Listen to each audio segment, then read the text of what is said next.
How you doing? This is Sam Tolley with In Him First. We review the world through the lens of Jesus Christ. We don't view Jesus Christ through the lens of the world. And as we close out this year of 2018, I start reflecting on changes that I would love to see next year. Trust me, there's many changes I'd love to see. And I'm sure that many of them I probably will not see. If I had my choice of one change, it would be to stop the Wimpfication of our children. That's right, I use the word Wimpfication. I think I coined it. Wimpfication,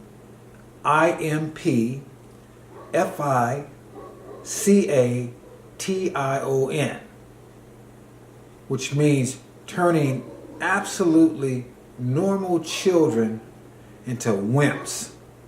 And dare I say, sissies too. Let me explain myself. I noticed this wimping process 25 years ago when my youngest son was going into T-ball. See, I wasn't able to spend that time with my older children.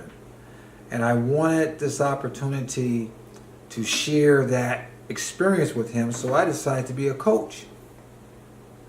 And when we got our team together, and we understood in T-ball, these kids, they don't really know much. Really, if you want to win in T-ball, all you really need is a good catcher and a good first baseman. Two folks that can catch the ball.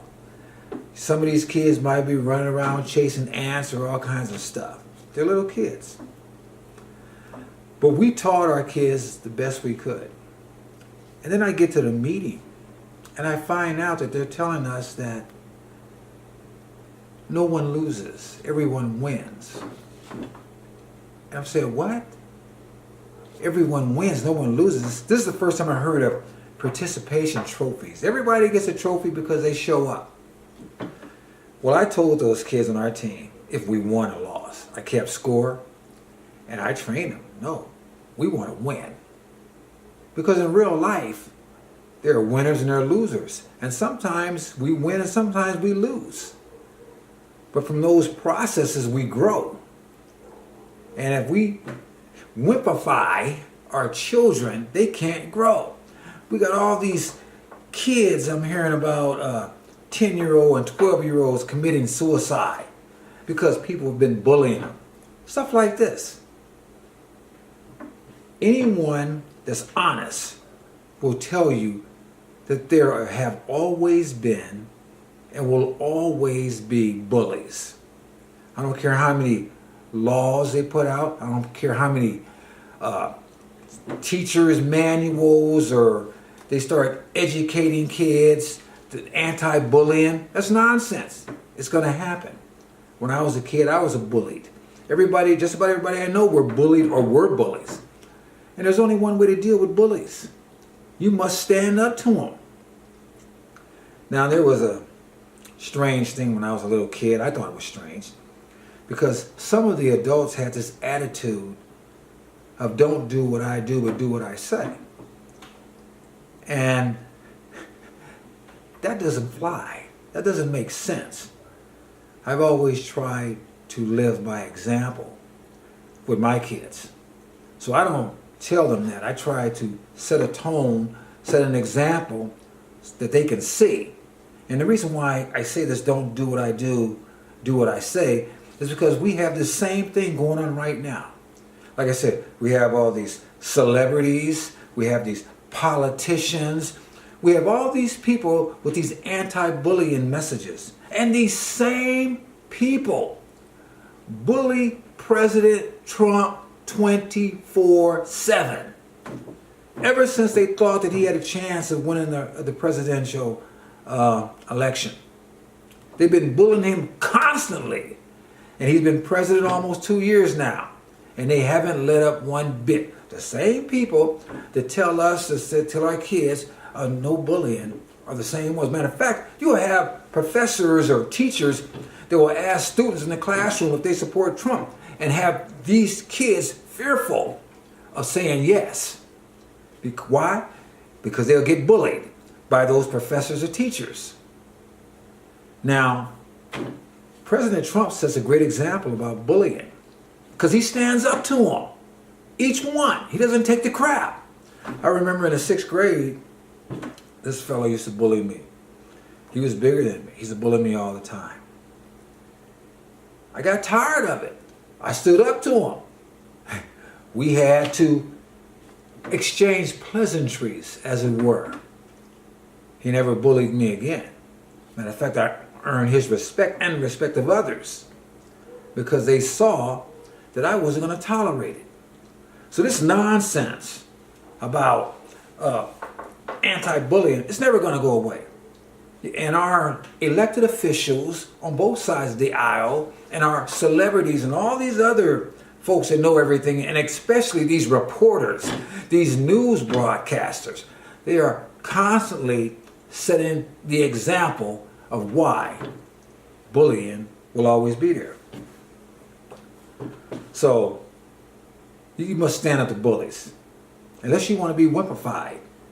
And then you can go around and wonder why, everybody's picking on you and the only out is to kill yourself or something stupid like that.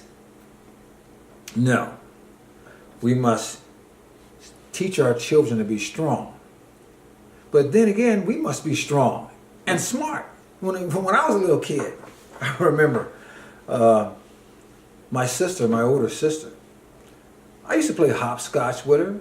I used to play jacks with her. In the society we live in now, I would have ran the risk of parents saying, "Oh my God, he's a girl in a boy's body. We need to give him hormone blockers. We need to stop we need to cut off his jewels and make him like his sister." Listen, when I used to play with my sister, jacks and hopscotch, I beat her every time. I never let her win. Every time I would beat the tar out of her. And what happened was, she couldn't beat me, but she got better when she was dealing with other girls. And a lot of these misinformed, silly people don't understand that there's a time when boys and girls can be competitive. I think it was around the 1st and 2nd grade maybe that tetherball was a real big thing. And I mean, a lot of times the girls were bigger than the boys and faster than the boys and all kinds of stuff. So when the boys played tetherball with the girls, it was competitive. And they were all into it. I remember when the late Mrs. Tolley knew that our youngest son was playing tetherball. And she said, "Oh, let's put a tetherball thing up out there in the yard." I said, "No. Next year he'll be done with that mess. He'll be into baseball or some other boy thing. That's just a little time thing that they go through." And as sure as my name is Sam, next year he was done with that. But this society now is so warped and stupid that they misinterpret just normal kids being kids and make it into some weird beastly thing. They want to turn a boy into a girl or make him think he can be a girl. It's like these crazy people going around talking about now, well, we don't put the gender on the birth certificates. We'll let them figure it out when they grow up. All this stuff is stupid. I mean, just like the playgrounds. They got playgrounds made out of plastic with rubber mats. We had steel and sand. We jumped off them swings or slides, and if we wasn't careful, we hit the steel. Listen, a scraped knee will heal, and it will teach you to be more careful. Just like dodgeball. I heard that in some areas they can't play dodgeball no more because some kid might get hit. You get hit upside the head with one of them balls kicked, you're going to learn to duck and move. You're going to learn reflexes. You're going to learn how to grow and protect yourself. This is what it's all about. We must stop wimpifying our children. We must teach them that they have to grow up. Because if we put them in a shelter all their life, then we put them out there in the world, they're going to fail. They're going to fail. They're going to go crazy. Who knows what they're going to do? And one of the things that just drove me nuts, and I never heard anybody even mention it. You know, I have a lot of problems with the Obamacare thing, all right? But I'm not talking about it in totality. I'm talking about that part where it says, well, under Obamacare, you can keep your children under it until they're 26 years old. There is no such thing as a 26-year-old child. This is insanity. And anybody that's got a 26-year-old child sitting around their house, unless there's some kind of extenuating circumstances, you need to kick them the heck out of there. I mean, you know, it drives me crazy. So we have to stand up to bullies. We got to let our kids grow up and tell them the truth. We got to get away from this wimpfication. We got to let kids be kids. And don't sit over there and tell them they could be a girl or they could be a boy. If they were born a boy, they're going to die a boy, whether you cut them off or not. And the same things go for a girl. All you're going to do is ruin that child. So, you know, my generation, the folks that started growing up in the 60s, we're the ones that pretty much screwed this stuff up. I mean, it was going on. I mean, the nesting, the incubation of all this crap was going on way before us, back with Dewey and a bunch of other people. But the bottom line is we're the ones that metastasize this thing. So we're the ones that need to stand up and say, okay, we screwed up. Now we need to fix it. And the first way that we fix it is by accepting the reality of what the heck is going on. Talking about the reality and standing up against the nonsense. So I hope you join me and stand up against the nonsense. And I hope everybody that listens to this thing think about getting rid of the wimpfication of our children in 2019.